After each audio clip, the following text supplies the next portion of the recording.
तमाम तारीफ़ें अल्लाह ताला के लिए हैं, जो दिलों के भेद जानता है, जो माँ के कदमों तले जन्नत रखता है, जो अपनी मखलूक के लिए 70 माओं से ज़्यादा मेहरबान है। आज हम एक ऐसे शख्स के बारे में बात करेंगे जिसका नाम कलाम नबी में आया मगर वो सहाबा की फहरिस्त में शामिल न हो सका। एक ऐसा आशिक रसूल जिसने नबी करीम को देखने की हसरत दिल में लिए दुनिया से पर्दा किया। जी हाँ, हम बात कर रहे हैं हज़रत उवैस करनी की। हज़रत उवैस करनी यमन के इलाके करवान के रहायशी थे। उनका ताल्लुक़ कबीला मुराद से था। बचपन ही से इबादत गुजार, खामोश तबीयत और नेक सीरत थे। अल्लाह का खौफ दिल में बसा हुआ था। दुनिया से बेरग़बती उनकी पहचान थी। उनके दिल में नबी करीम से बेपनाह मोहब्बत थी।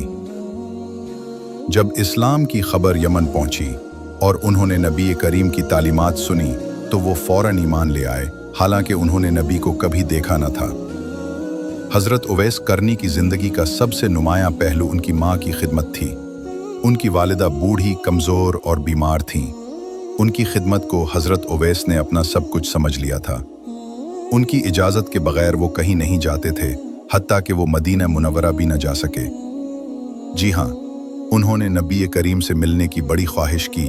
वो मदीना जाना चाहते थे, मगर माँ से वादा था कि सिर्फ उतना वक्त के लिए जाऊंगा जितना आप इजाज़त देंगी। एक वक्त आया जब उनकी माँ ने इजाज़त दी।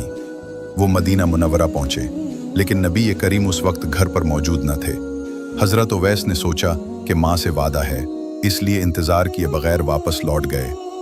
जब नबी करीम वापस तशरीफ़ लाए और हज़रत अली व हज़रत उमर से फरमाया, यमन की तरफ से एक शख्स आएगा, उसका नाम उवैस है, उसका ताल्लुक़ मुराद कबीले से होगा। उसकी माँ है जिसकी खिदमत वो बड़े इखलास से करता है। अगर तुम में से किसी को इससे मुलाकात का मौका मिले तो इससे कहना कि वो मेरे लिए दुआ करे। सुभान अल्लाह। नबी करीम जो ख़ुद तमाम इंसानों के लिए रहमत हैं, वो उवैस करनी जैसे शख्स की दुआ के तलबगार हों, ये उनके मकाम की अज़मत है।